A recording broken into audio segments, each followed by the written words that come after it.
Good evening, everyone. It's Dee, and today I'm going to be ranking MARINA albums. MARINA and the Diamonds, I remember the first time I ever listened to MARINA and the Diamonds was my uncle introduced me to Fruit because he's kind of into lots of different kinds of music, and he really kind of like helped me figure out what I like in music and like showed me lots of different bands and artists and stuff. But one of the highlights of my life was whenever he introduced me to MARINA and the Diamonds, and OMJ, okay? MARINA is such an amazing artist, and I have a special place in my heart for her. And I remember listening to Fruit and loving it, and there was a few other songs I listened to, and then I like stopped. Like I just forgot that she existed for like the longest amount of time. And then one Thanksgiving, my uncle and my aunt were driving me to my grandparents' house to celebrate Thanksgiving weekend, and they were starting to play MARINA, and I was like, wait.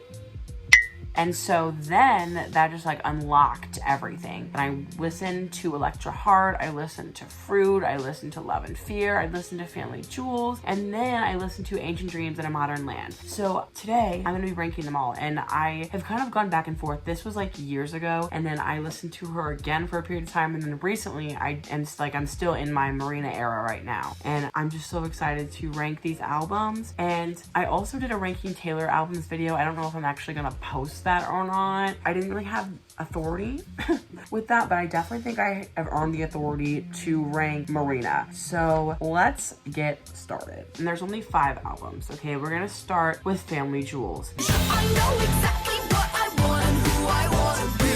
I know that a lot of artists, their first album is, you know, it's iffy. Some artists, it's really good. Some artists, it's really bad. Some artists, it's not bad, it's just forgettable, and that's what Family Jewels is. Family Jewels is just like not MARINA, like, you know what I mean? If you listen to MARINA after Family Jewels, it's kind of its own thing. With like some TV shows, season 1 is just separate from everything else. You know, people are kind of like, you know, the first season's really slow and then the rest goes like that. That's Family Jewels. It's not a bad album, and there's like a nice quirkiness to it that she kind of has in that album, but again, it's just not my favorite. Now, my 2 favorite songs from this album are Hermit the Frog and Oh No. Great songs.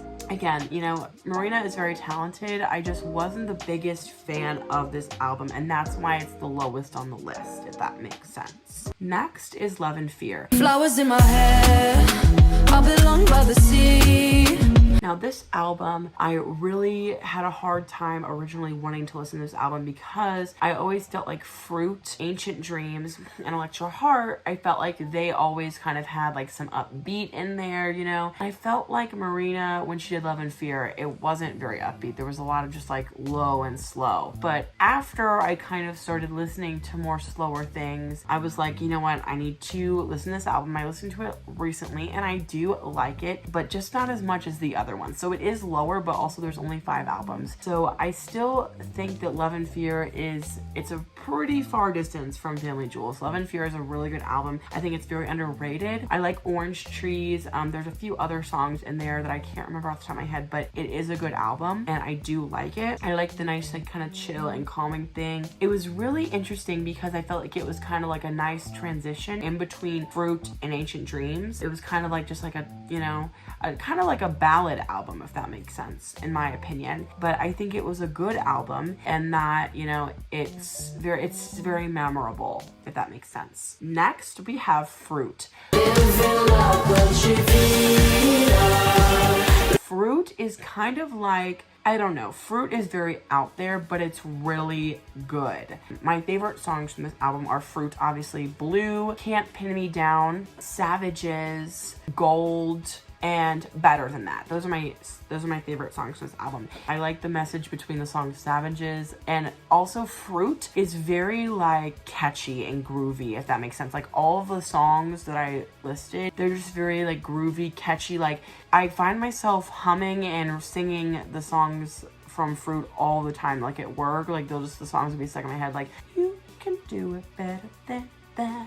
It's all just like there in my head all the time, and like it kind of just like sucks you in and you just want to listen to it on a repeat. And that's those are songs that I like. Like, I like songs that, like, they kind of, like, draw you in and they make you want to listen to it over and over again because it's just so good. And I just love Fruit, and I love the album cover, the design, the music videos that I've seen about it. Like, it's really good. Next is Ancient Dreams in a Modern Land. Mother Nature's dying, nobody's keeping score. I don't wanna live in a man's world anymore. So this and the first place winner, it was kind of like back and forth, but I love Ancient Dreams. I remember when I first finally listened to the whole thing, because the only songs I heard were Ancient Dreams and Modern Land, like the actual song, Venus Flytrap, and Purge the Poison. And I listened to the whole thing, and I grew to like New America, Goodbye, and there was another song too, I Love You But I Love Me More. Love that.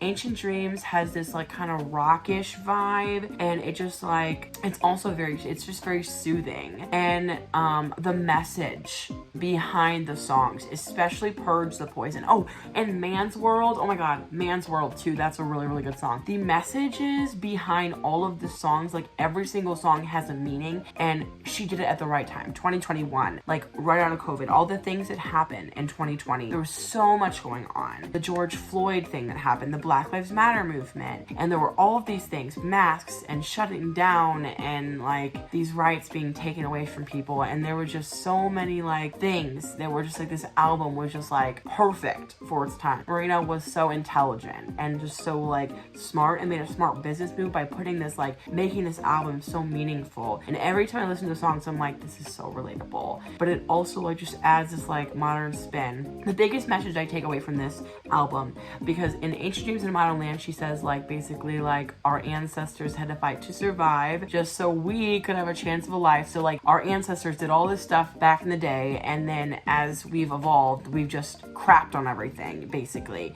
I feel like us as human beings, like I feel like we are not doing our part to make this world like full of love and respect. And I also want to put in there that we also aren't really protecting the earth and the environment as well, and I just feel like we could do our part in lots of different ways. And I just like how this album is just like has that strong message of we need to work together and do our part to make this world great, like our ancestors tried to do a long time ago. And also, I'm not talking about ancestors as in the white men that, you know, were like, only we can vote and only we can do this and women belong in the kitchen. Not that, okay? The people that fought, the people that like tried to build the civilization, like the cavemen and all those people, actually educated people, okay? And like the people of different cultures and different countries that like try to do their part to protect the environment and to set the foundation for our world, and not the misogynistic white men from like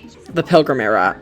So the number one spot goes to Electra Heart. I'm gonna be a bubblegum bitch. I'm gonna be a bubblegum bitch. Because Electra Heart is just so amazing from start to finish. There were some songs that I didn't really like at first, but then I started to grow to love. But I literally love almost every single song. They're all just so catchy and popish and just so like amazing. And from an album in 2012, it is just so memorable and so iconic. How to Be a Heartbreaker, Bubblegum Bitch, Lies, Homewrecker, Valley of the Dolls, Living Dead, By the Stars, Electra Heart, the song, Evol, State of Dreaming, Power and Control, Radioactive,